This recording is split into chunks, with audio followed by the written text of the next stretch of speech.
perilous as the day you sailed with the Skull Rock podcast. Proceed at your own risk and mark well me words, ladies. Dead men tell no tale. Whether you're a lifelong Disney fan, theme park junkie, or someone that just loves great storytelling, you found your new favorite show. Welcome to Skull Rock Podcast.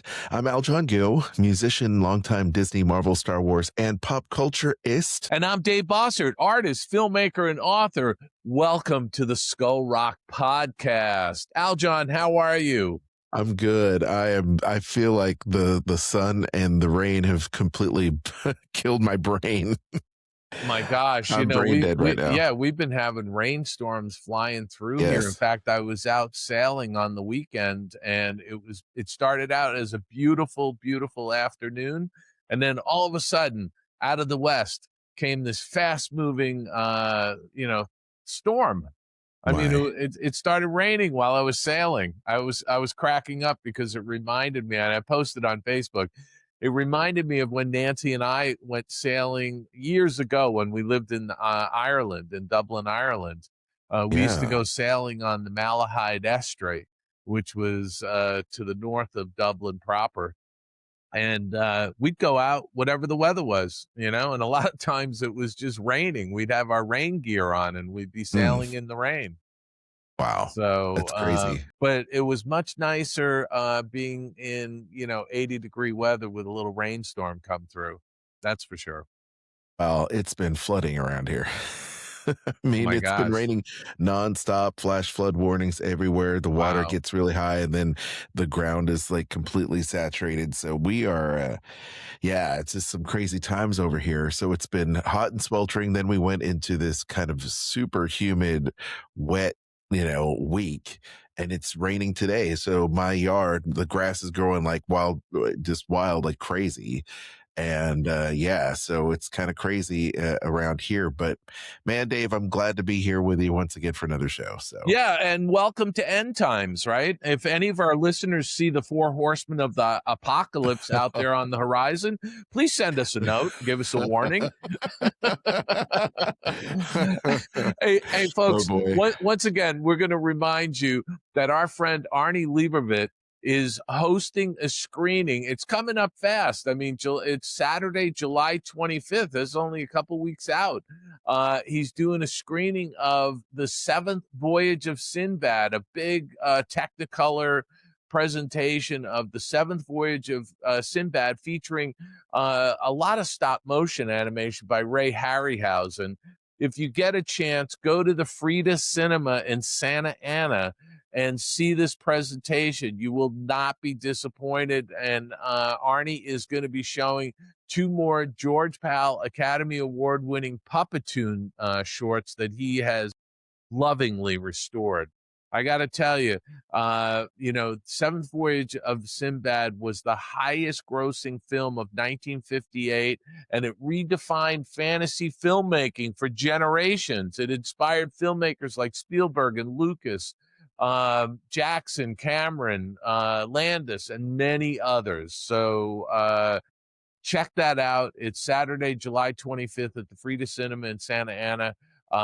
There's links in our show notes. Aljon's put links in the show notes where you can buy your tickets online. There's a trailer you can watch, and you can find out more about the Frida Cinema there. So check it out. Aljon, that was, I think we're only going to be mentioning this for another week or I just really probably one more week, but I wish I was in Los Angeles for this. I love that movie, The 7th Voyage of Sinbad. I've seen it probably at least a half a dozen times or more. And Ray Harryhausen's stop motion animation is just outstanding.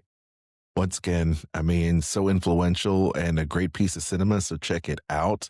I wish I was there too, but man, if you happen to go, feel free to, send us some pictures and tag us in those social media posts. I like to see what else going down over there. I really would like people to let us know if you do go see this screening. Let us know what you think of it afterwards. We'll read your comment online.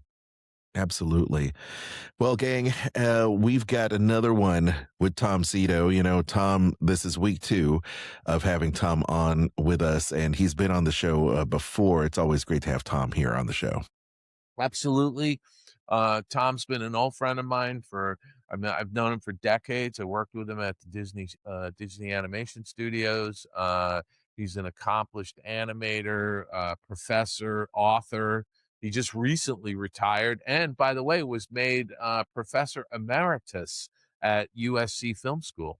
Wow. So yeah, congratulations to Tom on that. So that's coming up, but we've got well, I don't know. We haven't done listener email, and I've been really bad. I respond to people, but I've been really bad about keeping track of some of that stuff. But we have been getting a lot of notes from folks, especially on social media. People are always great about, putting up notes for us on at least on my Facebook page. Joan from Texas says, it's great. And she was actually able to put it on her TV through Roku. So she was able to watch our YouTube channel. That's right. That's right. Yeah, I mean, it's great. Fantastic. And Joni says it was a great episode.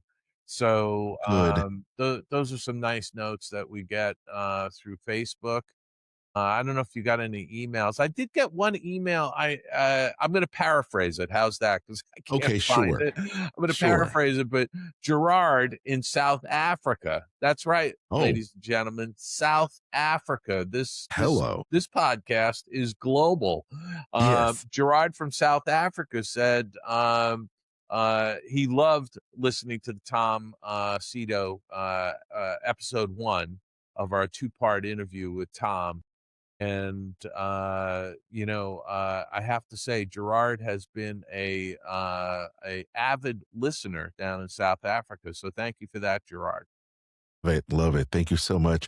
Well, we hope to get everything, we'll get more emails. Absolutely. But I would love to hear from our listeners with their wonderful voices. So in the show notes, feel free to hit that link, and you can leave us voicemail using your smartphone, your whatever, and we'll play it in an upcoming episode. How about that? Sounds great. How about we launch into some of our picks of the week? Pam, she wrote this great review of my poetry book. That's my pick. I read a great review. Your girlfriend got a great review. Oh, that's my pick, too. Sorry. Excuse me while I start the projector. Skull Rock Podcast, Picks of the Week. All right. Dave, what have you been watching this week? Well, I didn't watch too much stuff this week. It's been a busy week of I don't know, just all kinds of craziness. I've had workers in and out of the house, and I was trying to get over to the movie theater to see a film, and I couldn't do it. And then I went sailing over the weekend. So here's what I did. I watched season 2. I started watching. I haven't watched it all, but I started watching season 2 of Friends and Neighbors. Your Friends and Neighbors on Apple TV. Have you watched the show at all? Not yet, no. Okay. So the premise is when a financial titan suddenly finds himself divorced and jobless, he starts robbing his wealthy neighbors to stay afloat. Stealing from his own social circle strangely exhilarates him, but he gradually gets tangled into a deadly web. This is on Apple TV, and it stars Jon Hamm. I got to tell you, Jon Hamm is really one of the great comedic actors. I have to say, you might remember him from Mad Men, and he's been in so many other things, but he is fantastic. He plays a character, Andrew Cooper. They call him Coop. Andrew Cooper. And season 2 has James Marsden in it, along with Amanda Peet plays Mel Cooper, Jon Hamm's estranged wife. It's just got a fantastic cast of people in it, and Rotten Tomatoes gives it 84%. IMDb gives it 7.7 out of 10. I think this is a fantastic show, folks. I hope it continues going and they do a couple more seasons of it. Season 2 out of the gate really pulls you right in. James Marsden is a new character that enters the cast and really throws a twist into the storyline. So check it out on Apple TV. I also watched and this I got a complaint here, Aljon. I watched You're Killing Me. And I think I talked about this a couple of weeks ago, right? Okay, You're Killing Me stars Brooke Shields and Amelia Williamson and Tom Cavanaugh. Okay. Yes. In a quaint New England town of Founder's Cove, a best-selling novelist forms an unlikely alliance with an aspiring podcaster to find the killer of a close friend, but clashes with the local police detective. So the best-selling novelist is played by Brooke Shields. The unlikely alliance with an aspiring podcaster is Amelia Williamson, and the local police detective is played by Tom Cavanaugh. I actually really have enjoyed this show, but I've only been able to watch 6 episodes. Now, when I went online to look this up, it claims that there's 9 episodes, but I only saw 6 episodes, so I'm waiting for the other 3 to drop. And but I enjoyed this. I enjoyed the setting. Look, it's kind of like a Murder She Wrote kind of feel to it, you know. But I have to say I've enjoyed it. It's only gotten 55% on Rotten Tomatoes, a 6.4 out of 10 on IMDb. But I still enjoyed it, and I would recommend it. So I'm hoping to find the other 3 episodes because I only saw 6. I wonder if they drop it every week. It sounds weird. Maybe that's it. I don't know. But I did back over on Apple TV. I did start watching Silo season 3. Okay. Did you watch Silo at all? No. Okay. So the premise is in a ruined and toxic future, thousands live in a giant silo deep underground. After its sheriff breaks a cardinal rule and residents die mysteriously, an engineer starts to uncover shocking secrets and the truth about the silo. This stars Rebecca Ferguson in the lead. It has Rashida Jones, Steve Zahn, Tim Robbins, Common, Harriet Walter. It's really got a great cast, and it's definitely sci-fi. Rotten Tomatoes gives it 93%. IMDb gives it 8.1 out of 10. This is, a dystopian future. It's I think really well done series so far.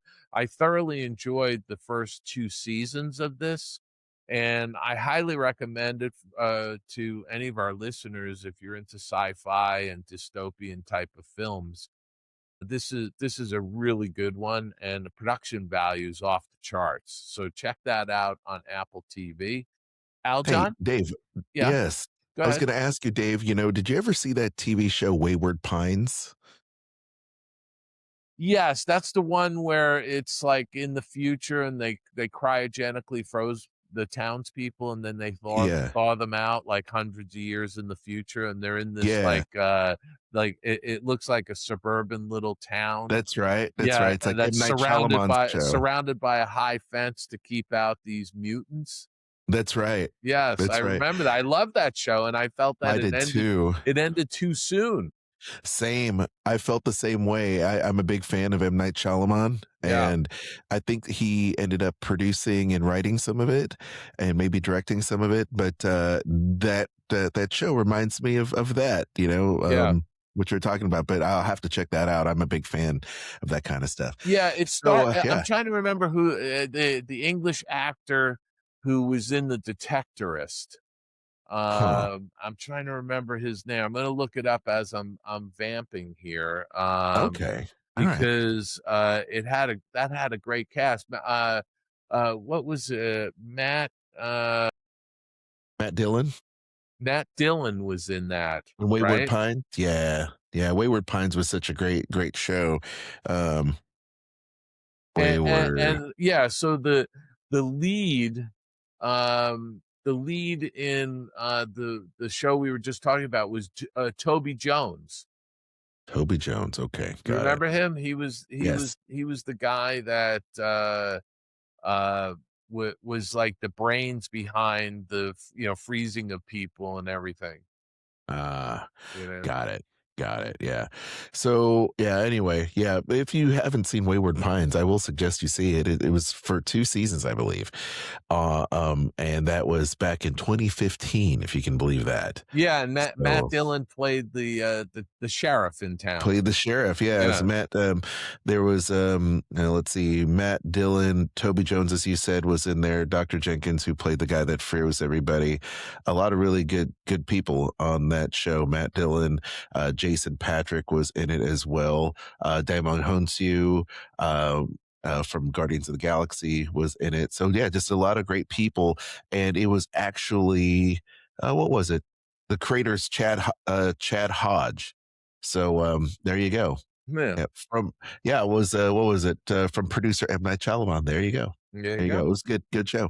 Hey gang, so this week I saw some interesting stuff. If you like Hitchcock is great. This was not that. You see, I set you up and I am ready to just tear that house of cards down. This show is called Influencer, and it's a psychological horror. And listen, I have been known to be somewhat of an influencer, okay? A really crappy one, but I have been known to do that. But wait a second, Aljon. Aren't we kind of like minor influencers? Sure, why not? You know what? We do minor this for fun. Influencers here at the Skull Rock Podcast. Listen, we do this for fun. And what I hate are people that take it way too seriously. Dave, I've been podcasting now for a long time, and before that I was at FM radio for like 15 years. Right. So it's like I am over it. Everything's fine, but I do hate these people that go into the theme parks and just have their little sticks out and then they're just posing and doing TikTok dances.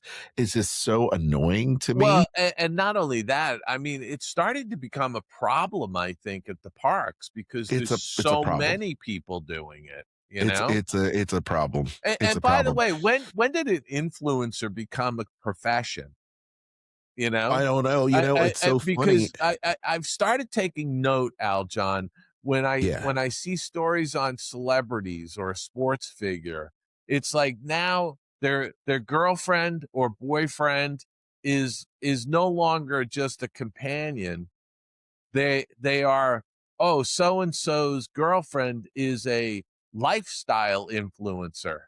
Sure. Yeah. Or a beauty influencer, or you could just tag influencer if you're doing nothing with your life. Yes. Except doom scrolling on your phone. You can call yourself an influencer. This is true. This is true. It's kind of comical. It really is.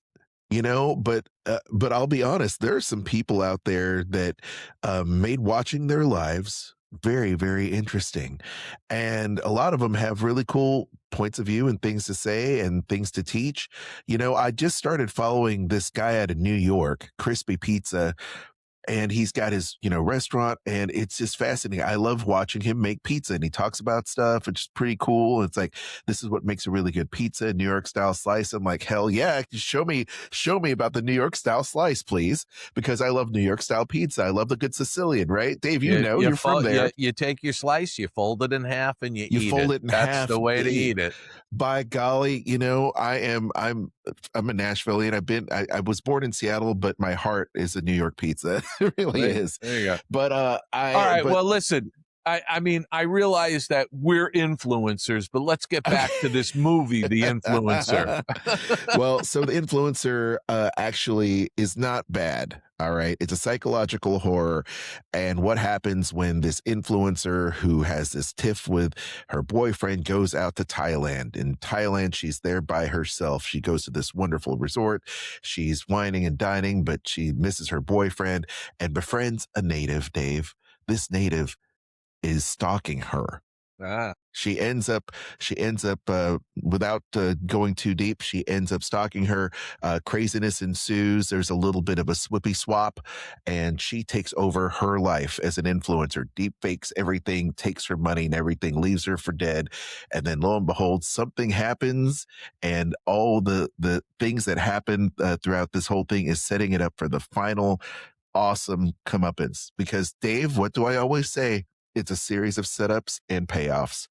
And I will say, I was watching this with my wife. At the very end, I'm like, you didn't see a body. So you know what that means. There's going to be a payoff. And of course there was. It was pretty satisfying, I'll be honest. Okay. But it wasn't the Hitchcockian movie that I thought it could be, even though it won a bunch of really cool awards. But nonetheless, I give it a 6.5 out of 7, and it was fun. It was a movie that was featured on Shudder, that streaming horror network, but not too shabby.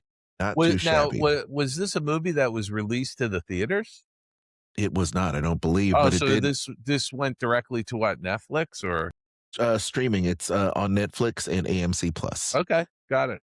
Yeah, please check that out. I will say that there's some really good people there. Emily Tennant, who plays Madison, the influencer, is a good, a good protagonist, along with Cassandra Nod, who was she was the stalker, and she played a damn good one. She was evil.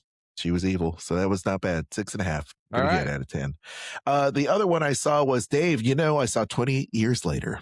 I love this series. I've seen every one of them. They're fantastic. Yeah, 20 Years Later. It's insane you saw the in Bone all Temple? the right ways. I saw the Bone Temple finally. This is the third one. Yeah, and you saw it too. Yeah. I really enjoyed this. I enjoyed this film. Yeah, as Spike is inducted into Jimmy Crystal's gang on the mainland, Dr. Kelson makes a discovery that could alter the world. Yes, it's insane. It's unhinged. Really unhinged. Yeah. I really feel for that kid Spike. So the movie the prior movie, 20 Years Later, was really great. It was a story about resilience, about a kid coming into his own, going through adversity, losing his mom, all the while under the backdrop of a zombie apocalypse. And these are not the Walking Dead zombies, right? These are not your Cesar Romero slow moving zombies. These zombies can run at you. And when they run at you, craziness happens, and they run at you in freaking hordes. And you better pray to God that you don't get caught. Yeah. You know? And so the Bone Temple takes it a step further. The doctor that helped out Spike with his mother's sickness is Ralph Fiennes. And here he is, living not a nomad, but living as a hermit on this little island where he's basically paying tribute to all the people that had fallen. He's trying hard to find a cure for this disease or learn how to live with it. And then he befriends this alpha zombie. Craziness happens. Little Spikey is caught trying to live his life and trying to seek more meaning out of his life, and gets captured by Jimmy Crystal, which is a crazy gang of just nomadic wanderers who just kills a bunch of people for the love of killing people. So it's a crazy movie. It's unhinged, but there is greatness in it. And I will say the greatness happens to be part of it. Jack O'Connell, evil, twisted. You've got Spike, Alfie Williams. You've got, of course, Ralph Fiennes as well. Just an amazing actor. So yeah, I really thought his performance was outstanding. Ray Fiennes, and he's just great. He's great in everything he's in. And by the way, Jack O'Connell plays a despicable villain. Yes, despicable villain. He is crazy, but you have to go back to the first movie to really understand what happened to him. His dad was a pastor. And when the zombie apocalypse happened, he gave him this cross and said, go out, son, do this, that, and the other. And he got devoured by a bunch of zombies in front of him. And he's just running away from his church. So he had this twisted opinion of what religion is and subservience and all this other stuff. It's dystopian, it's crazy, it's unhinged. 28 years later, the Bone Temple, go out of your way to see it, but don't see it unless you see the first one.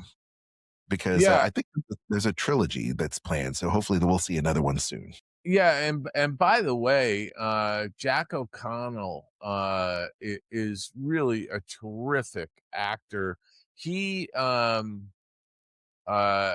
is in a show that was on MGM Plus. I want to get the name. It's called Rogue Heroes. Rogue Heroes. And he plays Patty Main. That's right. And Rogue Heroes is just a fantastic show. I talked about this on the podcast probably a year or so ago, but Jack O'Connell plays literally, I think he's one of the main lead actors, and he is flawless in his performance, I have to say. He's constantly reciting poetry and just goes on these monologues, and I just marvel at the fact that he's able to do that. If you get a chance, you really should check out Rogue Heroes. It's an MGM Plus original series, and I'm trying to think where else you can find it. I'm drawing a blank here. It's on MGM Plus, but I'm imagining you probably find it on Amazon Prime, since Amazon owns MGM. So, but you should really check it out. It's a World War II.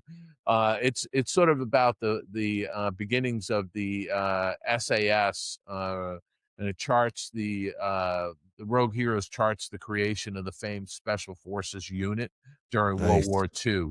And it's just brilliantly done. High production value. I really enjoyed it. I hope it comes back for a couple of other things. Sorry to interject with that, but I just when you mentioned Jack O'Connell, I have to say he's absolutely terrific.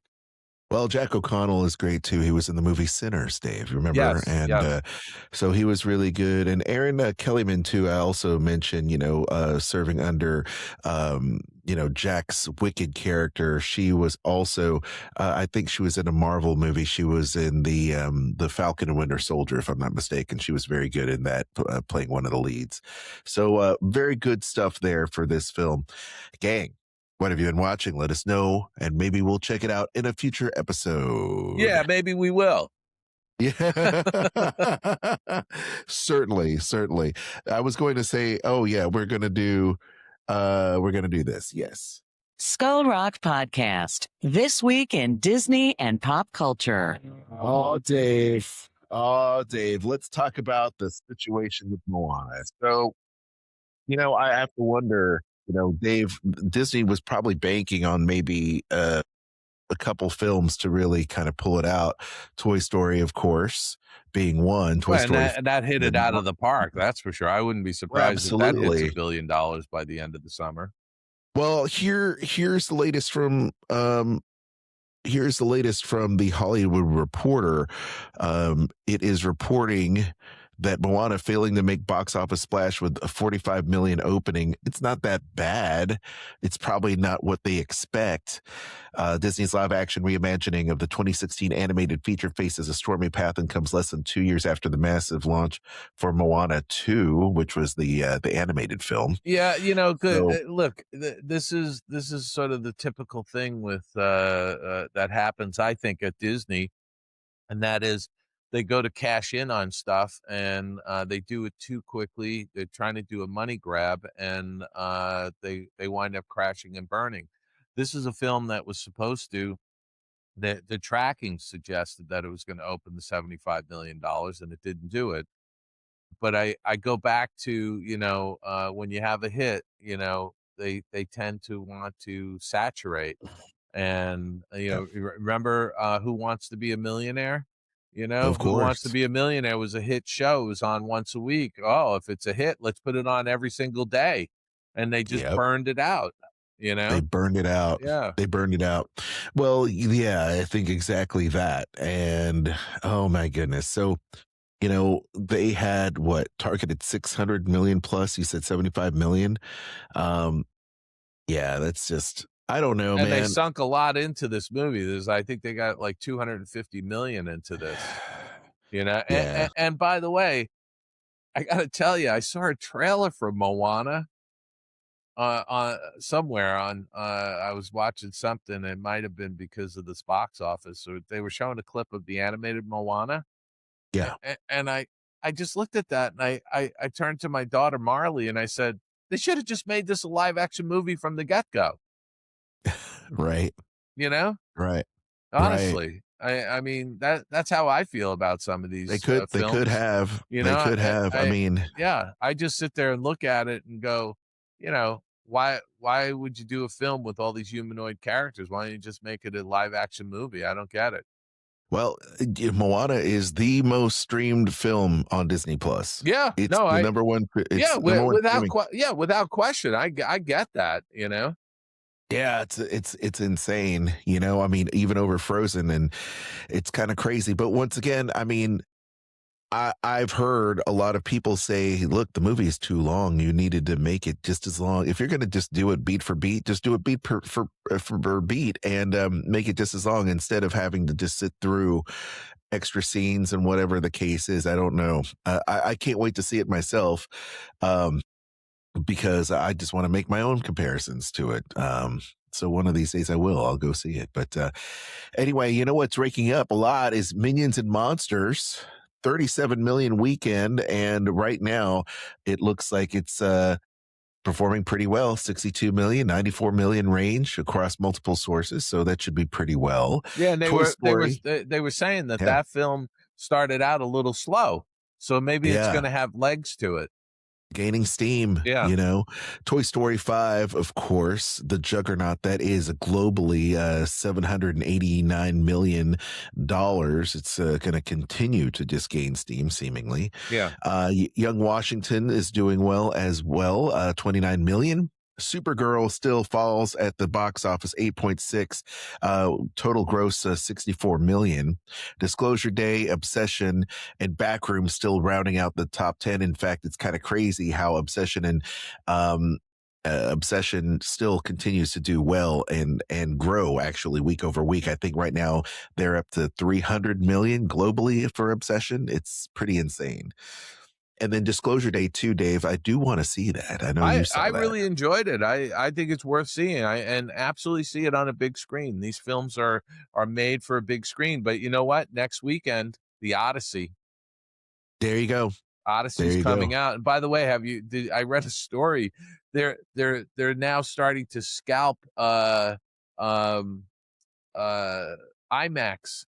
tickets. So scalpers are buying up, tons of tickets for these IMAX screenings of the film The Odyssey, the new Christopher Nolan movie, and reselling them at a marked up premium. It's crazy. It is crazy. I don't know, man.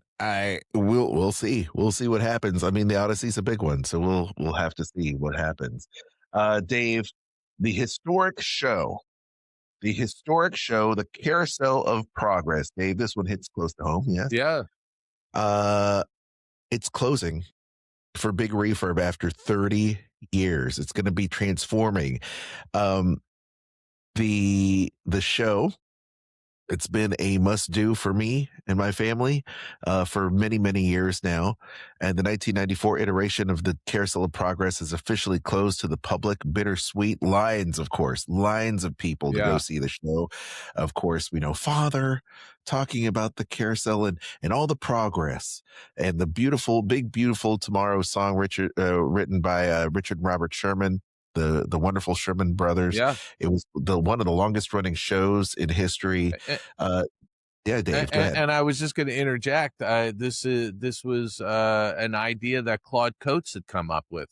There you go. The Carousel of of Progress. And by the way, came up with it for another area that Walt was thinking of building. I think it was the Edison land or something like that. It was another area early on in Disneyland that they were thinking of building out, and he had come up with the idea for that, and it didn't go anywhere for that. And then ultimately, when they started looking at Tomorrowland, this was resurrected. It's a wonderful show, super charming. The Four Seasons represented different areas of progress throughout human history, which is really great. Everything from the sarsaparilla invention all the way to air conditioning and microwaves that go bonkers. That's exactly what happens during the Carousel of Progress, and it's now going to be refurbished, Dave. Yeah, and it's going to go through an entire transformation. And you can see here, I don't know if you can see here the concept art of what it's going to look like. But of course, it's also going to fold in a brand new introduction by Walt Disney's animatronic, of course. What do you think about all the changes happening to the carousel? Hey, you know something? I think they should go through and refurbish and update some of these things. I know that there's purists out there who, who hate it and don't want to see any changes. But, it's interesting. If you read my Claude Coates book, Claude reflected on these, changes happening to some of the attractions he had worked on early in the beginnings of Disneyland. And you come to the 1970s and they're going to take out like the Rainbow Caverns or those types of attractions that are long gone now. He viewed it as you've got to make changes. You've got to give the audience what they want. Sometimes these attractions have run their life, and they need to be refurbished. I think it's about time that they're refurbishing this. I hope they upgrade all of the animatronics that go in with the latest versions, the smoother moving ones, and maybe update some of the time periods. Well, I think that's exactly what they're going to do. And I mentioned that was a concept art. That was actually from John Hench. Dave, I think that's what I showed, some concept sketches initially. But, there you go. It's going to jump into a brand new Act 1, jumping straight into 1969 around the Apollo 11 moon landing.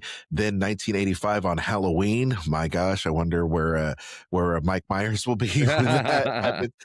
And then there's going to be a Y2K Dawn with Grandma sneaking a peek of her favorite pro wrestling match. And I wonder now that WWE is now ESPN, I wonder if they're going to show an updated WWE match on that TV. And by the way, I think for those of our listeners, and I know we have listeners who have never been to Disneyland before, and may not have seen this Carousel of Progress, but the concept that Claude had come up with was that the audience rotated around a central stage. So the stage was broken up into 4 sections, and the audience would rotate from one section to the next. And that was the concept for it. And I as I remember now, it was the idea he had come up with for an area of Disneyland that ultimately was never built in the 50s, but it was resurrected for for General Electric for the 1964 World's Fair. Yeah. And then after they did it for the World's Fair, then it came back to and was installed in Disneyland's Tomorrowland. I think this is such a classic attraction. Yeah. I personally am looking forward to them, updating it, but we'll always have the original attraction preserved, like what we're watching here, thanks to Attractions Magazine. Just a wonderful period piece. I said a period piece. Yeah, but so wonderful.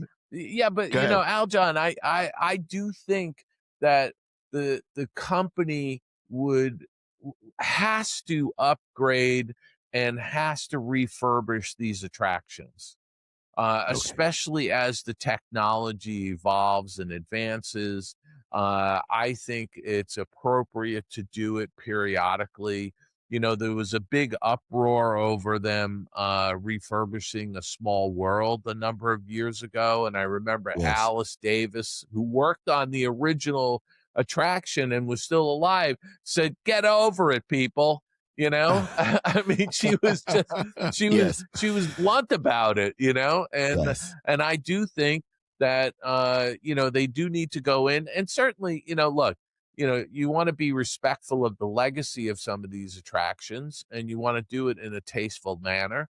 They've gone in and they've refurbished Pirates of the Caribbean, and other, Alice in Wonderland and other attractions over the years. Peter Pan, another one that they refurbished.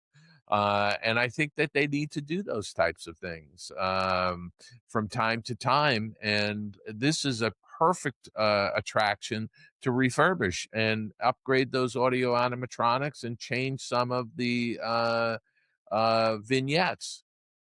I can't wait to see Walt, Dave. Yeah. I can't wait. Okay. I can't wait to see Walt. We're going to see if maybe there's some changes and maybe upgrades to the Walt animatronic from all the feedback that we've gotten from the Disneyland Walt Disney animatronic. So I can't wait to check that out. Well, I guess only time will tell, right? Yeah. Okay. It's true. Skull Rock Podcast. You're like that little arrow on your hat, straight and shining, and that's the way I'll always remember you. I'll always remember you. I'll always remember you. I'll always remember you, Sharon. They hang you, I'll always remember you. In memoriam. Dave, there's been a lot of passings. We're going to try to give them their little due here, but one of the ones that a lot of people remember is Bonnie Tyler, the Welsh singing superstar behind Total Eclipse of the Heart, holding out for a hero, passes at 75 years of age. Dave, Bonnie Tyler was one of those on my 80s playlist, always on my playlist. Dave, what do you think? Yeah, honestly, this was a bit of a surprise, and it was really sad. I mean, 75 is very young. She had a lot of years ahead of her that I think she would have been performing. Several of her songs, Total Eclipse of the Heart, I Need a Hero. There's a few others. They're really like key songs for the 1980s, don't you think? Absolutely. Yeah. I mean, it really defined, those power pop, power ballads, if you will. Total Eclipse of the Heart is still on everybody's karaoke playlist for sure. Yeah. And I think, go ahead. It's the soundtrack of the 1980s. It really is. Yeah. It really is. But once again, heartbroken that the family announced that Bonnie unexpectedly passed away in a hospital in Portugal as a result of the illness she was being treated for. There's no other word as of yet. So the one thing I would say is she left behind a large body of work. I mean, she put out, 16 studio albums or something like that. Oh, yeah, absolutely. And she received 3 Brit Award noms as well. And she was also nominated 3 times. So, what an amazing singer. I love that raspiness in her voice. Yes. And it was amazing stuff. Dave, we talk about the Randolph Mantooth. Look at this guy. Yeah. This passed away. God, I have so many memories. This show was groundbreaking, by the way, Aljon, when they made it. It was Emergency was the show that was on for a number of years. He was one of 2 actors. He played Johnny Gage. One of the paramedics, along with another actor who played his partner, and they were Squad 51. I watched probably every single episode multiple times. I thoroughly enjoyed this show. It takes place in LA County. But what's interesting about this show, Aljon, is that it was in the infancy of paramedics, right? Today, paramedics are everywhere in this country, right? Yes. But the time that this show was done on television, there was only a handful of paramedic squads out there, and I think they were in Los Angeles. And it was because of this show that the word really got out. And if you read the obituary, it talks about the fact that this show was the catalyst for so many municipalities and cities and whatnot out there across the United States of getting their own paramedic squads. Wow. And the idea behind paramedics was that these guys were highly trained and could stabilize patients and do things that normally would take place in the emergency room. Yeah. And it has saved countless lives over the decades. That's unbelievable. I mean, I had no idea that this show was that influential in that way. Yeah. But Mantooth appeared in dozens and dozens of projects such as ER, LA Law, China Beach, Baywatch, Fantasy Island, and Charlie's Angels. You know, it seems like back in the day, you know, actors like this were on all of those type of, you know, situational dramas, weekly dramas, and that's awesome. So rest in peace. What a great thing. I mean, that show. Yeah.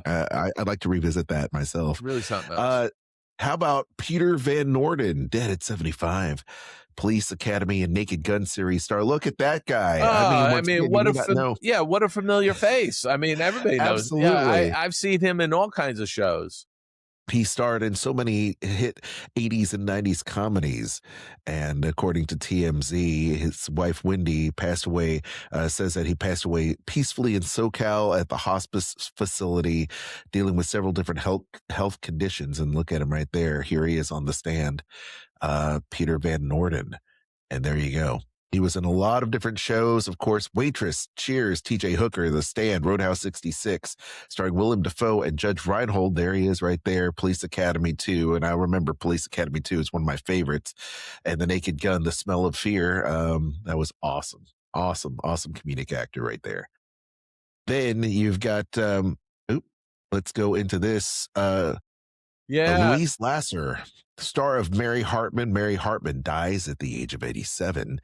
She was Woody Allen's second wife, leading Lady and Bananas and Everything You Wanted to Know About Sex. There she is. Once again, you know the face.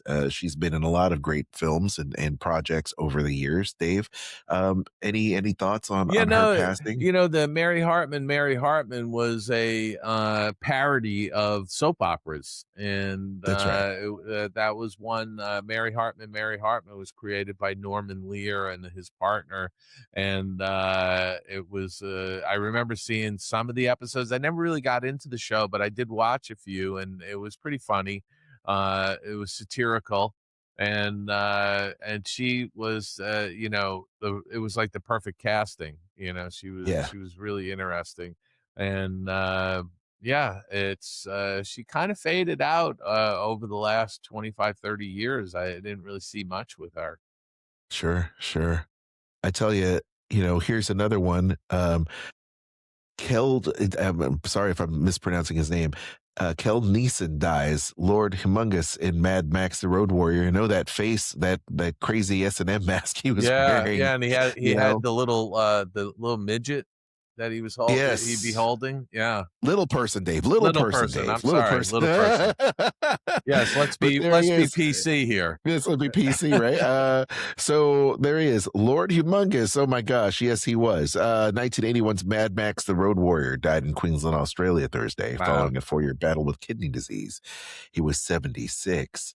And I mean, that's his major role. But once again, there he is. Right there, just man, what a big dude. He was a big dude for sure. Here's another one real quick. Wai Ching Ho. She was a great actress who was in a lot of these kind of Hong Kong films. Uh-huh. From the Hong Kong American Academy of films, Dramatic Arts. Jackie Chan she films. was. Yeah. She was in a bunch of those films, but they know her from Turning Red, the recent Disney Pixar film. Daredevil and Iron Fist, and she was great. What a great villain Wei Ching Ho was, and of course also in Turning Red. So rest in peace with that. Last but not least, Dave, here you go.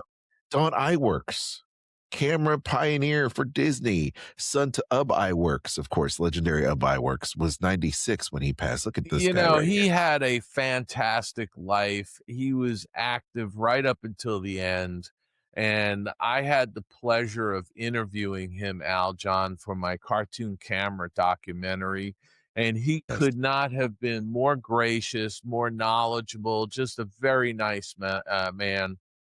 I didn't know him very well, but to have met him and talked with him and been able to interview him on film, he was just incredible. And I put a little post up on my Facebook page just talking about him because he was the son of Ub Iwerks. Ub Iwerks co-created Mickey Mouse with Walt Disney, and Don Iwerks was his son along with his brother Dave. The Iwerks had two sons, Don and Dave. I interviewed both of them, by the way, but Don Iwerks was had a great career. I think he worked at Disney for about 35 years, and then he set up his own company, iWorks Entertainment. He was doing large format and specialty format attractions, immersive experiences, and things like that. He was an inventor, an innovator, and he wrote the book, on his father, Walt Disney. I'm trying to remember the full title of it, but let me get that. It's I have a short-term memory loss here. No, it's all right. It's just crazy. But he wrote the book, Walt Disney's Ultimate Inventor: The Genius of Ub Iwerks, which is a fantastic book, and he chronicles a lot of his father's key inventions for the Walt Disney Company. I mean, groundbreaking stuff. And just like I said in my Facebook post, he had an encyclopedic knowledge of camera processes. And while he was at Disney, he developed camera projection and special effects systems behind everything from Mary Poppins to Circle Vision 360. Just an amazing person who had an amazing life. I mean, again, you get into your mid 90s and your upper 90s, you've had a fantastic run. We all have an expiration date. And, as sad as it is for somebody to leave this world, he leaves behind an incredible body of work, a wonderful family, and he lived his life. And really, we should celebrate him. He's a Disney legend, just like his father. Ub is a Disney legend. And by the way, I think there's like 4 generations of iWorks that have worked at the Disney company. Because Leslie Iwerks is Don was Leslie's father. So she's the 3rd generation who's has done a lot of stuff with the Walt Disney Company. And then Mike Iwerks, who I know also works at the company as well. I think he's a 4th generation iWorks with Disney. It's just an incredible family, and Don led an incredible life, and leaves behind just an incredible body of work. Josh D'Amaro said in a statement, now he's the CEO for Disney, Don embodied that rare combination of heart, ingenuity, and passion that has always defined Disney. Through his innovative contributions to some of our most iconic films and attractions, he helped create experiences that have delighted generations of fans across the world. All of us at the Walt Disney Company will miss him deeply, and we send our most heartfelt condolences to his family, whose enduring connection to Disney has helped shape its legacy for over a century. Well put, Josh. Well put. It's a whole family, as you said. And, was it Leslie did that Imagineering documentary or for Disneyland, right? Well, she did the most recent one that had all that great footage from the early Disneyland. From the Disneyland. From Disneyland. So, I mean, just great stuff there. You can see the picture that I'm showing here, courtesy of D23. Look at him go with that camera back in the day. probably working on his dad's camera. So there you go. Wonderful, wonderful stuff.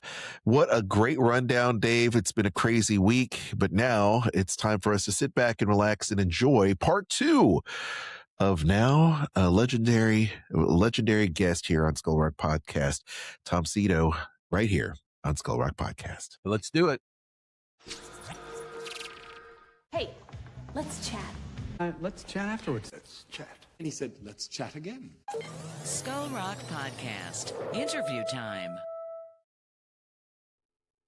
Well, Aljon, we are back for week 2 with animator, educator, author, and the legendary Tom Sito. Tom, welcome back to the Skull Rock Podcast. Great. Thanks for having me. I'm so enthusiastic, and you just woke up. I'm still getting there. But, last week we were talking about your new book, Drawing Life Back into Animation, A Personal Journey Through the Toon Renaissance of the 1990s. There it is. You're holding it up. And I just want to just continue a little bit. You said you started writing this like 12 years ago, and obviously you're not writing it continuously, but process-wise, were you just when you had a story in your head or you remembered something or started thinking about someone, did you just sort of jump on your computer and start writing? Yeah, it's kind of like that. It's there was a Russian writer, Nikolai Gogol, the guy who wrote Dead Souls and The Overcoat, and his way of writing was when he got an idea, he'd write it down on a little note on a little piece of paper, and he'd write these scraps, and he'd actually kept them in a box. He'd walk around with like a shoebox or something, and he'd write little notes, and then when he had enough of them, he'd take them out of the box and he'd sort them out and start to put an order to, because he was writing fiction, But I found that, you have a lot of anecdotes or a lot of ideas, and you start to write about them. And the thing that I'm always telling people that are trying to write a history or something for the first time is something actually Jeffrey Katzenberg told us years ago. He said, don't edit in your mind. Just throw it down. Just put it out there, write it down now. And everything, because it's much easier to edit than to because stuff just stays up here and you go, no, that's not going to work. No, that's not going to work. Just write it out, because then when you look at it a little bit later, you'll start to see the problems. You'll see, okay, that's not working. I'll move this around and stuff. So when I would get an idea, or an anecdote or something, I would write it out and all, and I start to work out a structure. And then sort of feel where it is, I wrote a book on the history of computer graphics, and it's because when I was writing my first book about the animation unions, and I was describing the evolution of the industry from the 1950s into the 60s, I needed to talk about the advent of digital and where digital came from. And because it has so completely changed our business, at that point. And I found that the digital chapter was getting larger and larger. And finally, one of my editors told me, you have a new book here. I was like, oh, yeah? Oh, okay. Well, I know all those guys. All right. Yeah. I mean, I'm not a tech person. I don't. Yeah. I don't know tech and everything, but I was amazed. But I was fascinated with the origins, with the pioneers, the people who saw something where there was nothing, and thinking this idea, we're going to make films with computers. Yeah. Like in the 1970s, that was like saying, I want to draw with a missile. It's like, it just seems crazy, I mean, that's almost a good segue into what's going on today with AI, because when computers were coming into the industry back in the late 80s, early 90s, there was a lot of fear within the rank and file of the animation industry. Do you want to talk a little bit about that? Yeah. I mean, watching what's happening with AI right now really has echoes to a lot of these earlier revolutions. I mean, Hollywood likes a revolution every once in a while. It likes to turn itself upside down. And I noticed when watching the what's happening now, the same kind of rhetoric or the same types of dialogue that's happening is what was happening in the 80s. When it says CGI, CGI is going to be it's going to be cheaper than normal movies. It's going to take fewer people, and it's going to look just as good. And that was the argument. So it's like, okay, so the budget of Little Mermaid was like 89 million. The budget of Elio was 275 million. Oh no, the budget of Little Mermaid made 89 million. The budget of Little Mermaid was 17. Oh, okay. Yeah. The Little Mermaid, I remember working on Little Mermaid and Jeffrey saying not a penny more than $17 million. Wow. Okay. Yeah. And it's interesting, because I remember Jeffrey saying at one point, he goes, Mermaid's going to be the first Disney animated movie to make 100 million. And we were like, that's crazy, because that didn't happen back then. Yeah, like now we're used to it. Yeah. But that was like the first time. I mean, Oliver and Company, the one before, did like 34 or something, which was normal, as a normal success. The animated features would like basically break even, earn their money back. And then you really made the profit in the video cassettes and merchandising and the ancillary stuff. But this, the ET quality blockbuster, box office wasn't happening in the 80s until really till like American Tail and Mermaid and Roger Rabbit. Yeah, and by the way, I was just doing some fact checking, and I'm finding that it says budget 40 million for Little Mermaid, which I don't believe. It was I don't believe it was that. I think it was a lot less, because then it says box office 235 million. Well, the initial release of Little Mermaid, it was 89 million domestically. Yeah, that's what I remember. Yeah. So yeah. I don't think they were counting international. Like now they immediately throw them together. They throw it all together. Yeah. But still, the point being, 17 million or 40 million or somewhere in between is very different from a $200 million movie. Yeah. And if you watch any of these old, the modern, digital spectacles, you'll see these Roman legions of names going by, and well, it's not less, it's not fewer people, but the thing is also, I've seen several of these booms, and the problem is every time there's a boom, that for every artist who's like, oh, this is interesting, I'm looking forward to seeing what we might be able to do with this. There's also guys rubbing their hands, going, how many people can we get rid of?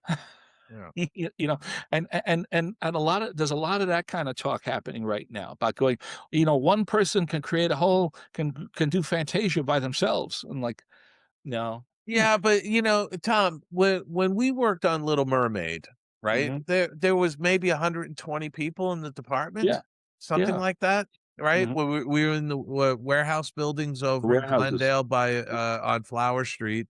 And we were able to make some great pictures as a team of say 125 or 150 people. And that drastically changed when computer technology, digital technology came into the business, because it didn't save money. It actually increased the budgets and it increased the head counts. Yeah. But just to say that, I mean, but the current pitch for AI is exactly the same pitch that was in the 80s. That's going to be fewer people and it's going to be cheaper. And I'm like, well, we'll see. I remember 10 or 15 years ago, one of our big producers was saying, the future of movies is 3D. Everything's going to be 3D. You'll never look at a flat movie ever again. Yeah. Like, well, yeah, that's gone. Yeah, that there was a brief resurgence of trying to do 3D and even 3D television, where you wore the glasses in your living room, and it just didn't gain the traction. Yeah, yeah. I remember someone trying to develop a 3D laptop. Yeah. Where you could see it that way, you know. But that saying is like, I don't want to poo-poo all technology because it is a good development. I mean, one of the things I enjoy about AI is I like when they take antique film from like 1900 or something, and clean it up and correct it so it almost looks like videotape. But it's really the world in 1900, like filming a street or something, and it was a hand crank camera stuff. So being able to bring that to speed and make those people alive is fascinating. Well, like what's his name? Jackson, who did the World War One Oh, documentary. Peter Jackson. Peter Jackson did the Yeah. World War One documentary where he Yeah. did that. Yeah. And he brought in lip readers to understand what the various people were saying in these silent films, Yeah. and then had actors put voices to those people. Yeah. And I saw that in the theater. I was blown away. I just thought Right. it was so incredibly well done because it brought you really back there, Yeah. but back to that time. Yeah, and you know that it's the real people. It's not actors or anything like that. Something. And I always love in that early footage because film itself was such a new thing that every time they film on a street, there's always a little boy or somebody who stops and stares into the camera. You know, and I always think, I wonder if they could see me in the future. And I'm looking at them. But I think you said something that's very relevant, and something that Aljon and I have talked about on this podcast, and that is that the same type of rhetoric that was happening in the late 80s, early 90s around computer tech and digital technology coming into the animation industry, it is very similar. It's very, very similar to what we're hearing now about the AI software programs that are coming around. Yeah. And I think you're right. I personally think that it's not going to replace people. It's actually it may change people's roles, and it's going to make people more productive. But I think it's going to create some more jobs. Yeah, I think so. It's like, every revolution has casualties. Yes. We have to accept that.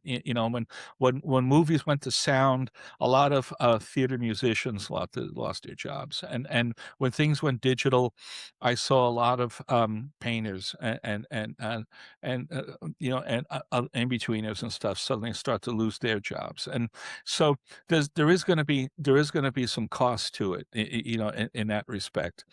But then it's also the the change in style and things. The ability to add more detail, like one of the things that happened with computer graphics was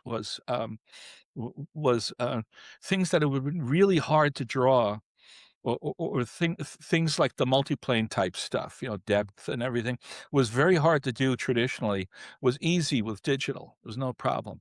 There's a famous story about when Aladdin came out, there was the carpet, that Randy Cartwright animated, and Yeah. they texture mapped a Persian pattern onto the thing. And the old animator Chuck Jones was like in his 80s, and he said, "How many Chinese assistants did you have working on that?" Thinking somebody was drawing all the details and everything. And it's the kind of thing that you see in Japanese and Chinese animation, where there's a lot of detail on it. Sure. But they said, no, it's the computer. So I mean, that kind of stuff is gonna is gonna explode, which is good. Yeah. But it's thinking that it's gonna it's the be all and end all of all things. You just have to be kind of realistic. Yeah. Like water, it finds its level. Well, it's interesting. You say there's going to be casualties. Some of those casualties are self-inflicted because of the individual who doesn't want to change. Yeah. Yeah. Because when the computers and the digital technology were coming into Disney, I heard artists, they said to me, I don't want to learn that. I just want to draw. That's all they wanted to do.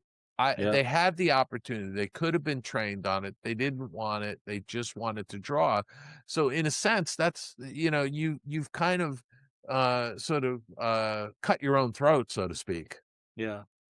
By having that. Whereas other traditional animators and artists gravitated to learning and evolved into that technology.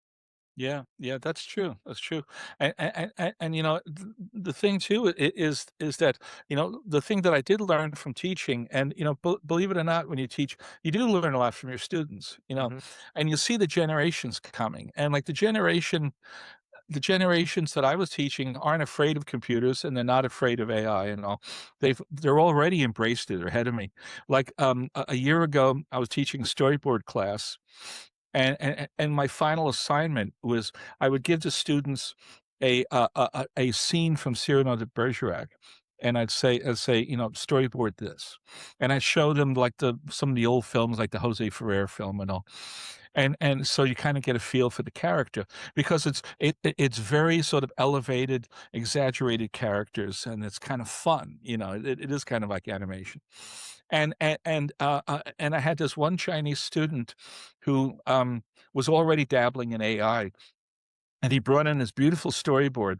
And what he did was that he roughed out his shots, like he picked his shots. What's a close up, what's a long shot, what's an over the shoulder, like that. Then he told the AI, render this in the style of N.C. Wyeth Night Scene. Paul Revere's Ride. And the AI rendered it, and it's beautiful. It looks like a book, and I didn't penalize him because he picked the shots. And the point is the decision of the shots and everything, not how they're rendered. Because I mean, you look at a lot of Steven Spielberg storyboards, and they're scribbles, because he's writing down quickly what he wants to see. Gore Verbinski's storyboards are like that. But what matters is the film, and this is just helps with the presentation. So it took me aback at first that, it's so rendered, but I thought, well, he did do the brief, he did what I told him to do. So, and he just used new tools. Yeah, that's so. And some people will say, well, that's cheating. I don't necessarily view it as cheating. I view it as being efficient.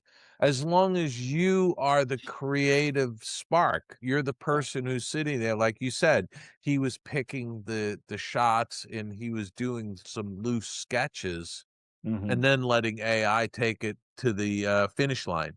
Yeah. Because what's like we say, like in storyboarding, there's two stages. There's concept and there's rendering. So the concept is when you're actually planning the film, and then the rendering is how pretty you make the storyboards. Like if you make a Glenn Keane storyboard, it's really beautiful. Let's see here. Here's something. Glenn's from Pocahontas. Right. Like that. He like threw this on the floor at the end of a meeting. So can I have that? There's that, and then there's like a Gary Trousdale story sketch. Yeah. Which are very two different styles. But convey the idea.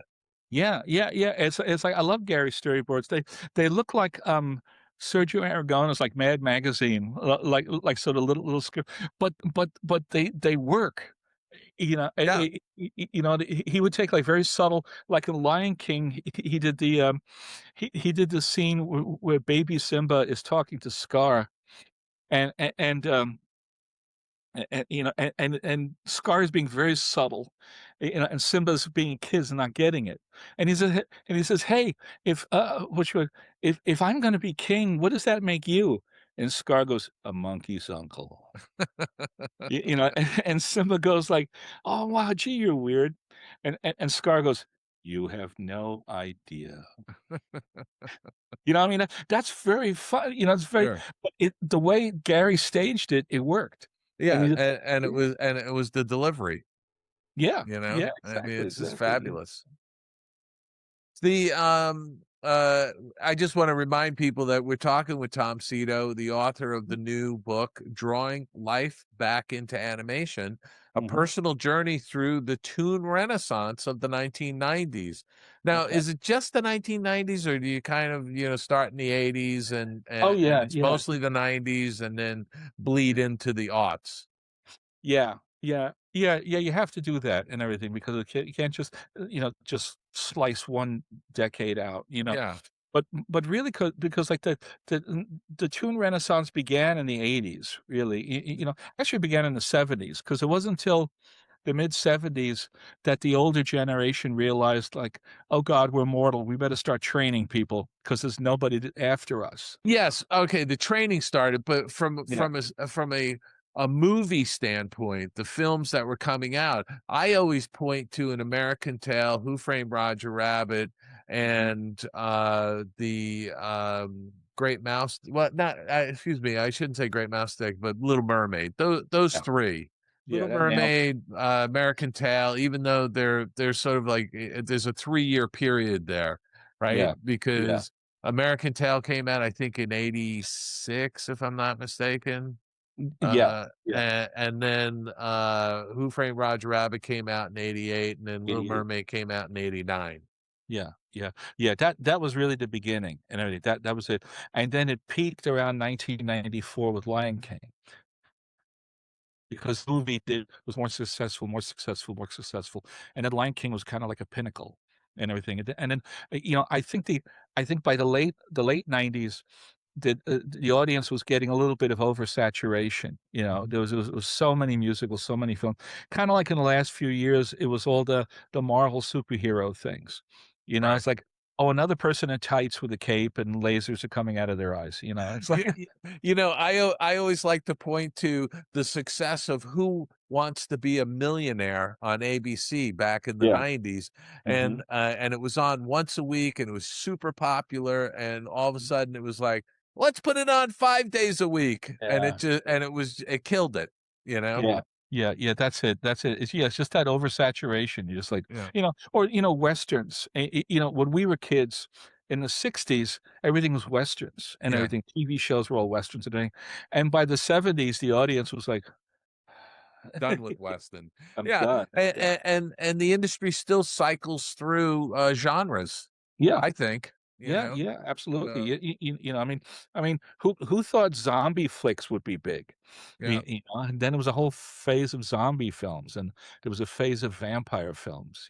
So, but yeah, I think so. Like, I kind of end up like around 2001, 2003, when Disney and DreamWorks and all started to do the big layoffs of traditional artists.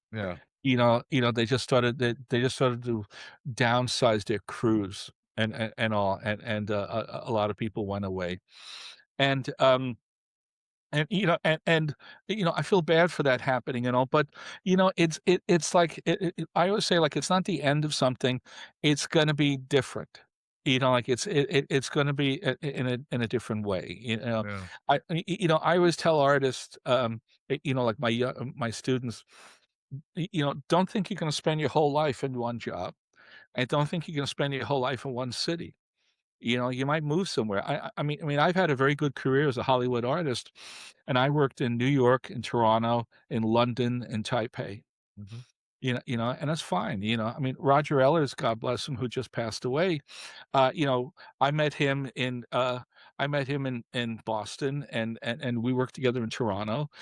Roger went to Japan for a while to work on the Little Nemo movie. That's another period that's not really explored. There was a whole bunch of group we used to call the animation gypsies, which was you were just looking for something good to do. Because in the late 70s, early 80s, there was like, Disney had like 100 people. It was Hanna-Barbera, and New York was doing commercials on Sesame Street, and that was it. There was nothing. And so you went to wherever there was an interesting project. Then you go, well, there's something good being done in Toronto called Rock and Roll. Let's go there. So a bunch of people went there, and then, there's something in Japan called Little Nemo. Let's go there. So people gravitated towards these centers, I talk a bit about London, and I talk a bit about Tokyo, and about how they also sort of were part of this, revival of, because people wanted to work on good animation, something challenging, Yeah. something that was interesting, And, not just it wasn't always in Los Angeles. yeah, that's it. And it's funny because like when I started in the business in 1975, there was no primetime animation. There was no television. Even Wonderful World of Disney was winding down. They were just showing like live action and Yeah. Bullwick Griffin and Gallagher. And if you told me in 1975 that 15 years in the future, the most important TV show on primetime TV would be an animated sitcom with a yellow kid with a jagged head, I'd say you're out of your mind. That's never going to happen. Yeah. But then suddenly primetime animation was cool again. Yeah. It's certainly I mean, look, it goes in it's a cycle. There's a cycle to everything, Yeah. and animation has gone through its cycle. What do you think about the industry today? I think I think we're in a low period right now. I mean, a lot of people haven't worked, last year, and part of it was the bubble of the streaming services. Yeah. It was like 5 years ago, Amazon and Netflix and Apple TV, they hit Hollywood, and they bought up a lot of studio space, and they hired a lot of people and a lot of animators. I'd go, "Where's James these days?" "Oh, he's at Netflix." "Oh, where's Christoph?" "Oh, he's at Netflix." It's like everybody was there. And then they generated a whole lot of stuff, and then the streaming service figured out you can't make money from streaming, so they got out of it just as fast and dumped everybody. Yeah. So we're still recovering from that, from the undertow of that problem. I was good, Tom. I'm sorry to interrupt, but I want to ask you, and this is relevant in your estimation, because I heard some people say 30 to 40% of the business of people in the business were out of work last year. I heard somebody say it was more like 70. What's your assessment? I hadn't really thought about it and all, but I know that it was a lot and stuff. And I mean, not only in LA, I was talking with friends in London, and they were saying that then work was bad over there. And it just was this period where it just seemed to be a big slump. And a lot of stuff, but which is ironic because I mean, right now in the theaters, the biggest movies are animation or animated related. I mean, Project Hail Mary is 2 animation directors. The guys who directed the Lego movie. Yeah. And then right behind them is Zootopia and Minecraft and everything. Hoppers for Pixar is doing very well. Yeah. So the animation is still like holding up the box office. I mean, there's an argument about our movie theaters itself. Going to be extinct. Or they're going to become an eclectic choice, like a jazz club. I think it's more like that because the Gen Xers are starting to flock to the movie theaters. Yeah. And you know what? This is like vinyl records coming back, and that kind of thing. So, in my mind, again, look, if you look at the movie theater business, it's been on a slow decline from the 1930s. But there seems to be an uptick in a younger generation going to the theaters, and I try to go to the movies almost once a week, and depending on what the movie is, I saw Project Hail Mary this past week in a theater that was nearly full. Great. So I sit there and I would argue Hollywood has to put out good content to get people to go back into the theaters, and a lot of the content they put out, you can watch that on a good home entertainment center. Yeah, that's the thing. Yeah, I mean, the great thing about Project Hail Mary And I saw the trailer for the upcoming Spider-Man movie and one other one. They really look like you have to experience them in a theater.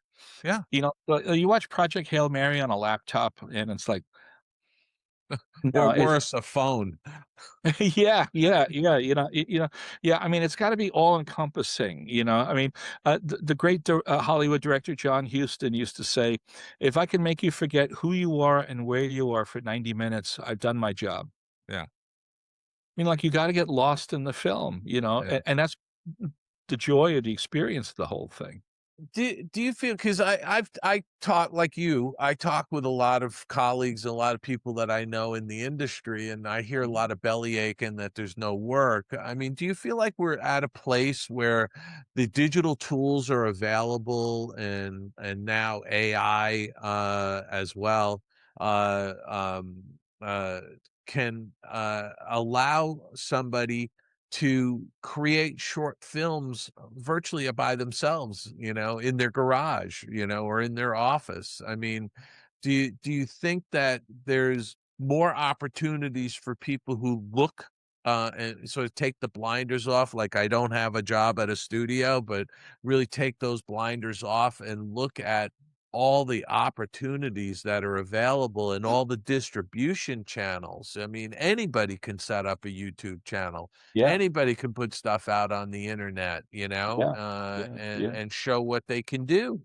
Yeah. Yeah. I mean, I was using the example of there's a series called Simon's Cat. Uh-huh. And Simon Tofeld was a British character animator working in the studios doing commercial spots and things, and he was teaching himself Flash, like he was a traditional animator, and he thought, I'm gonna make a little film about my cat and everything, and use that as the vehicle to kind of learn the computer tools. Right. And so he did a film about his cat, and he actually used his cat's voice and everything, put it in. And he put these out on YouTube for free. He just put it out like that and just thought it's fun.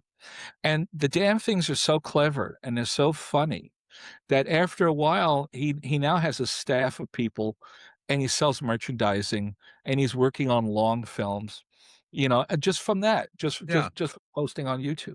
Well, and that to me is all about creating your own opportunities. Yeah. And you just have to want to do it. We had a great interview with the animator Rob Pratt. Rob. Yeah. And he did a similar thing. He had some downtime because the work was slow, and he decided, I'm going to work on this little thing, this little project, this passion project, and he did, and he put it out there, and because he did that, he wound up getting work. Yeah, that's it. And the thing too is that every group of artists, or every group of I mean, I'm speaking as a creative person with other creative people, but everybody kind of thinks of their situation as apocalyptic. Like, this is never going to, this is terrible. It's never going to get better, and then it does. It changes. I've seen in 50 years, it goes up, it goes down, it goes up. 77 was a good year. 82 was a bad year. Then 86 was a good year. Then and then 2000 was a bad year. And and we're in a bad place right now. But it changes. Like at the end of 1941. After the Disney strike, a lot of people left the studio, left Disney's, and migrated, back east and got jobs in publishing, like Walt Kelly and Sure. all these different people doing, Jim Baker, who did the comic strip Sad Sack and everything. He was an assistant animator. Joe Kubert was an assistant animator until the Fleischer strike, and then he left and went into comic books. So they changed their emphasis from film to publishing, and that was another venue where they went to. I was like Jim Baker's thing about how he was caught in the draft. He was drafted into the army, and they were marching him around. His drill sergeant's favorite phrase was "Baker, you sad sack of shit." And he liked that, and he thought, I'm going to use that. So he made a character called Sad Sack, and now he's immortal. Yeah, there you go. But and I think that speaks to the ability for people to evolve themselves and to change and to go from one to something else to something else, because we don't work in the Ford assembly plant for 50 years and retire. That just doesn't exist anymore. And the industry has become more nomadic. People are moving around from picture to picture. They're going to different studios and stuff like that. It just seems like folks have it within their arm's reach to do something different. They just have to see it. Yeah, that's it. You have to see the opportunity. There's a great lady named Selby Kelly, who's Walt Kelly's wife, and she was an assistant animator and cartoonist in her own right. And she said to me once, she said, the difference between your generation and my generation is your generation got into animation wanting to be animators. He goes, we were artists who did animation. And a lot of them had other things that they were thinking about, like illustration and fine art and stuff like that, and just found themselves like just doing it and doing it, animation, being good at it. So I think it's being open to kind of change, and all will benefit you as a creative person in the long run. And I think that all boils down to curiosity. It's always you got to be curious about what's the next thing that's coming down the line, and be in tune with the industry you're in, and be able to adapt to the changing environment. Yeah. There's always that level at that point.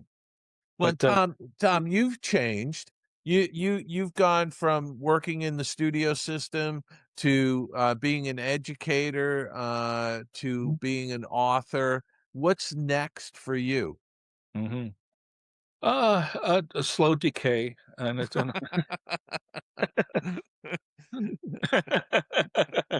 but I think it's like you to not be afraid to try different things and all. Another thing I like, there's an old cliche, I don't know if it's true or not, but there's an old Chinese saying that says all great ideas begin as a hobby. Yeah. And it's like sometimes it's just something you like to do, and it's like I always liked history. I always liked talking about history and everything. One of our directors, Disney once got mad at me and said, "If you paid more attention to your animations to all that friggin' history, you'd be a better animator." Wow. Wrote 5 books.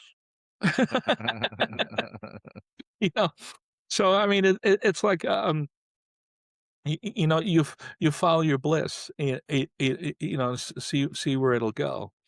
And I was gonna say, your bliss is writing right now. Yes. Yeah. I just enjoy it. And I feel good to be able to tell, to preserve the stories of a lot of these folks who, when all those old guys and ladies, taught us and told us stories and stuff, they didn't tell us just because they liked us personally. I mean, they did, but they were hoping that we would take this knowledge and pass it on to the future, and that's our obligation. So when I was teaching young people and telling them stories from Chuck Jones and Seamus Culhane and Joe Grant, I thought I'm paying them back. For what they gave me, because I'm like a little, son of a Brooklyn fireman. I never know. When you talk about passing on the knowledge, like, the guys from the golden age did pass it on to all of us that were coming in the Renaissance period, right?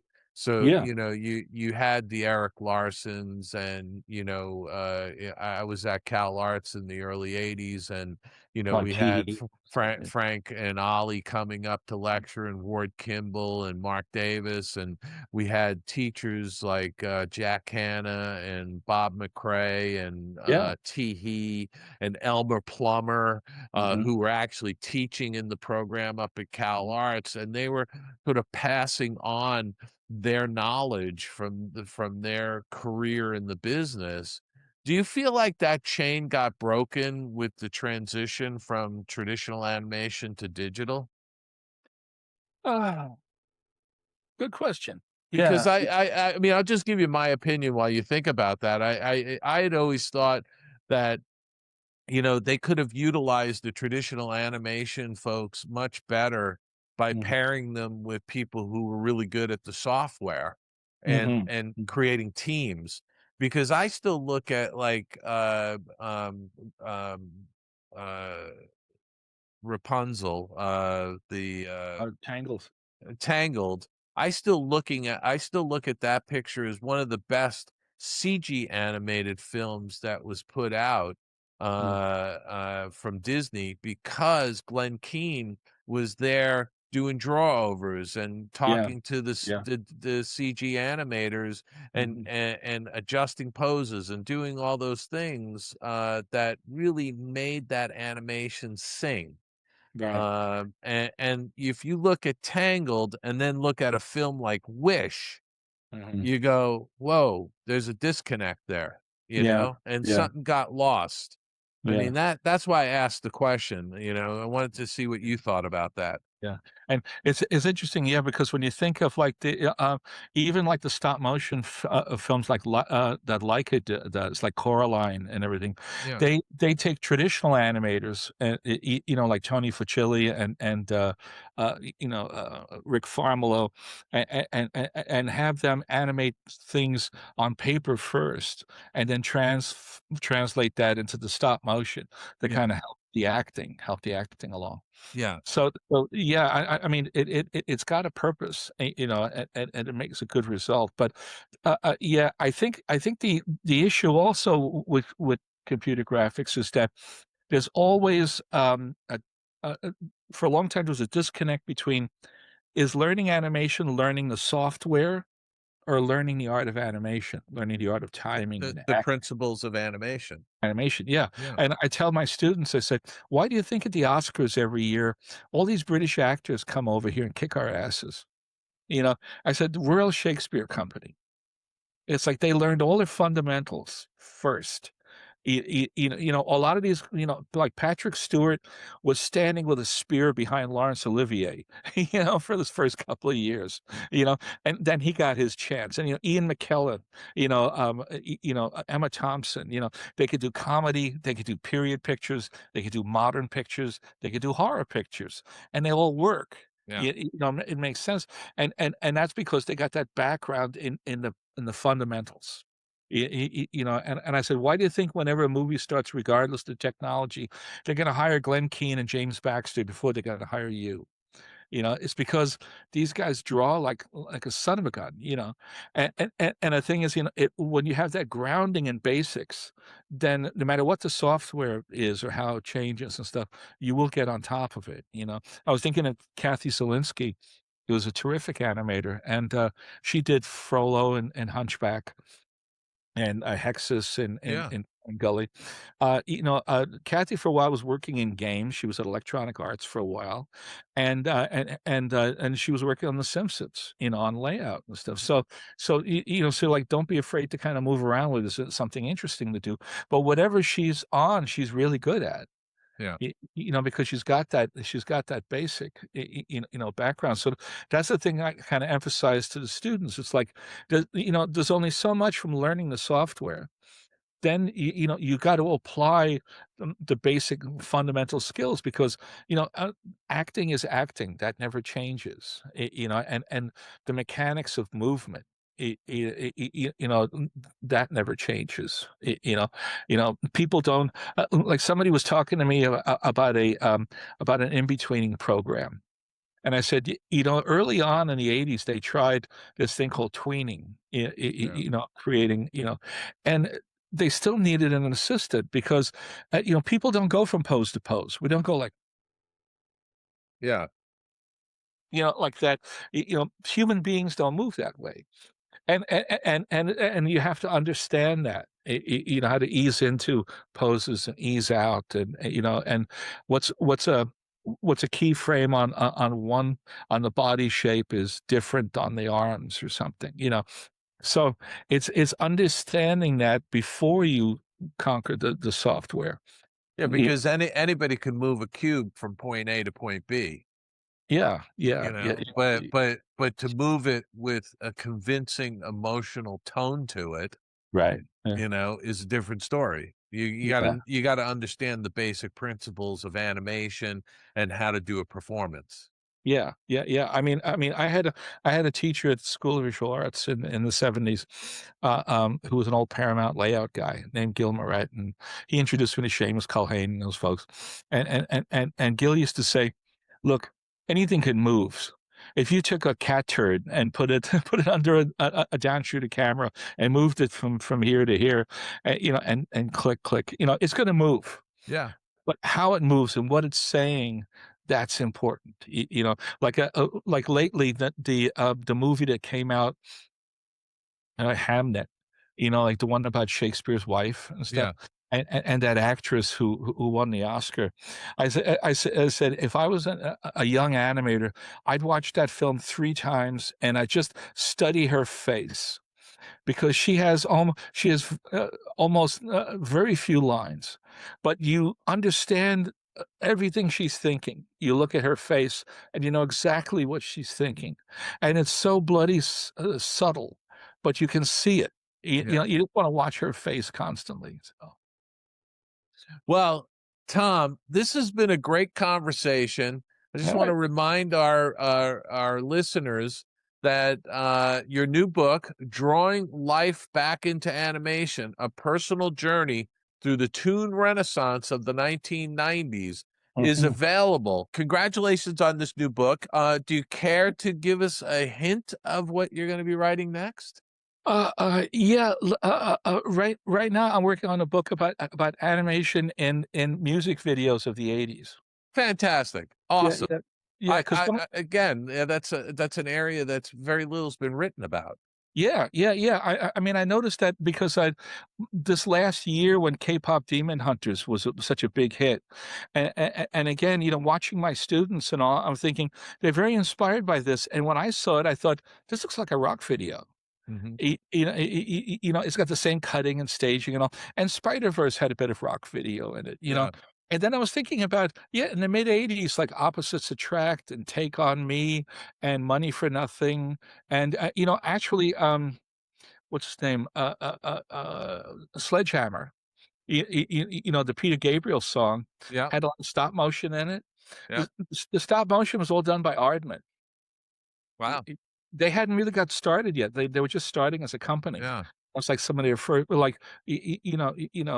of their first work. So amazing. I thought that's an interesting area to be explored. Well, I'm looking forward to your continued writing career, because in my mind, I'm not looking at you as retired, Tom. I'm sorry. I just can't do it. Yeah, that's it. Well, listen, I want to thank you for being on the Skull Rock podcast again. And I know that we'll have you back again in the future. So, Tom, take care, and we will talk to you soon. Thank you. Thank you very much for having me. Bye-bye. Let's get out of here! Come on, Scotty, let's get out of here. Let's get out of here. Let's get out of here. Let's get out of here, Lieutenant. Right, Dave. Another one in the can, Mr. Tom Sito on the show. It's always great talking with Tom. I really enjoy him. He's full of stories. He's full of a lot of history. He's very knowledgeable about animation history, and it's just great talking to him. I hope he continues writing books too. And I hope people go out and get his latest book. So absolutely, yeah, just terrific and we'll having put them it back. Absolutely. We'll have the link in our show notes if everybody wants to get out there and pick up that book. And Dave, we've wrapped up another show. We finally did it. And we're nearing another milestone for the podcast. Can you believe it? I mean, I mean, how many shows is this now? Is this $2.99? It's $2.99, Dave. $2.99. So yeah, I guess we're gonna have to do something next week for the 300.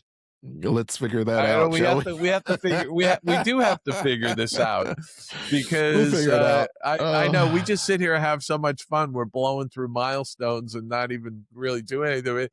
But I want to give away a couple of my new World War II books, but they won't come out until later in the fall, like November. Yeah.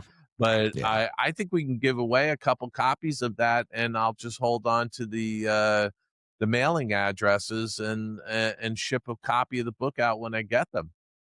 So, Dave, I was talking to Kat R. Corey, you know, the sub in our show, and she says she loves World War II. She loves the fact that you're coming out with a book. And I said, what would be really awesome is if she and I interview you for your book. Let's do that. Let's do it. I'd love to have Kat come on the show. Yeah, we'll do that in the fall. Okay. Yes, because she's such a big fan, of course. So she'd like to talk to you anyway. But we absolutely will do that. And once again, next week, show 300. Can you believe it? Show 300. What a milestone! I can't believe it. My gosh, I can't believe it. I can't believe it either. Because when we first started doing this, Aljon, I didn't think we were going to get past 12 shows.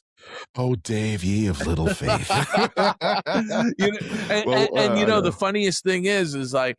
What's the statistic on podcasts? People who start a podcast, they do how many shows? Maybe 10. They don't last more than 10 episodes. Yeah, 10 episodes. Yeah. That's it. And here we are, 300. Yeah, probably 90% of podcasts fade after 10 episodes. Yeah. And by the way, 300's nothing. Tammy, we're coming up on 6 years. Tammy Tucky is celebrating 15 years of doing her podcast. 15 years, Tammy. I know we talked about it last week. Yeah. So congratulations to the OGs. My wife and I were talking about how many OGs are left and they're still doing it. Tammy has been lucky that she's been able to continue just doing her show for 15 years. We've been podcasting through various shows throughout, since 2009. Wow. So Chris and I have been doing this for Sorcerer Radio. We've been Sorcerer Radio personalities since 2009. Wow. And, there's not a whole lot left. I mean, Lou Mangello is still doing it. The Diz is still doing it. Laughing Place is still doing it, and there's many others that have been around since the very beginning. And I remember going to D23s and having these radio and podcaster meetups, and it was so great.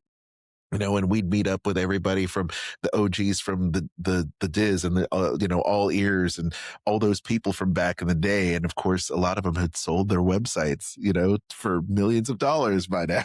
Wow. I'm thinking, where's our millions? Wow. Hey, we're influencers. We're waiting for that. Influencers. I've been taking selfies in the park. I don't know what the problem is. But gang, thank you so much for tuning in. Show 300 next week. It'll be a lot of fun. Send us those emails if you will. We'll get the email servers back up and running.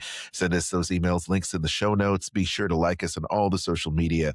We've got awesome podcasts that I'm on too, Dining at Disney. We've got content going up and tips, tricks, and of course, park reviews of all of our latest trips and restaurant reviews there at diningatdisney.com. Podcast out there every single week.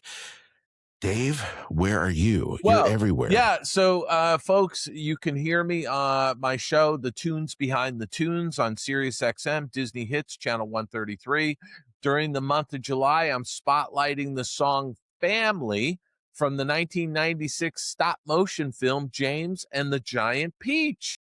Nice. It's a wonderful song, and I talk a little bit about James and the Giant Peach. So check that out on The Tunes Behind the Tunes on Sirius XM, Disney Hits, Channel 133. You can also get some of my books, signed copies of some of my books at theoldmillpress.com. You can also get author-signed copies of the newly released The Art of John Canemaker, An Animator's Garden by John Canemaker, and A Spoonful of Sugar, the story of the Upjohn Pharmacy in Disneyland by Stephen Hall. And as I've mentioned and will continue to mention for months ahead, just to drum it into your heads, I have a new book coming out. It is Walt Disney, World War II, Animation on the Front Lines. And that's going to be released in November, fingers crossed. And I'm looking forward to talking about that on this podcast at some point in the future episode. You can also go to my website, davidbossert.com. There's plenty of free content, a lot of historical pieces you could read about animation in written form. I talk about Oswald the Lucky Rabbit and all kinds of other things. Some World War II articles are up. And you can always send away for free stuff if you want. There's a free stuff tab. So just follow the instructions and you can mail away for that. Hopefully I have changed to my new mailing address on that stuff. I have to double check that now, Aljon. Now with that, folks, go out and have a fantastic week. Be kind to one another, and we'll see you back here next Monday right here on the Skull Rock Podcast.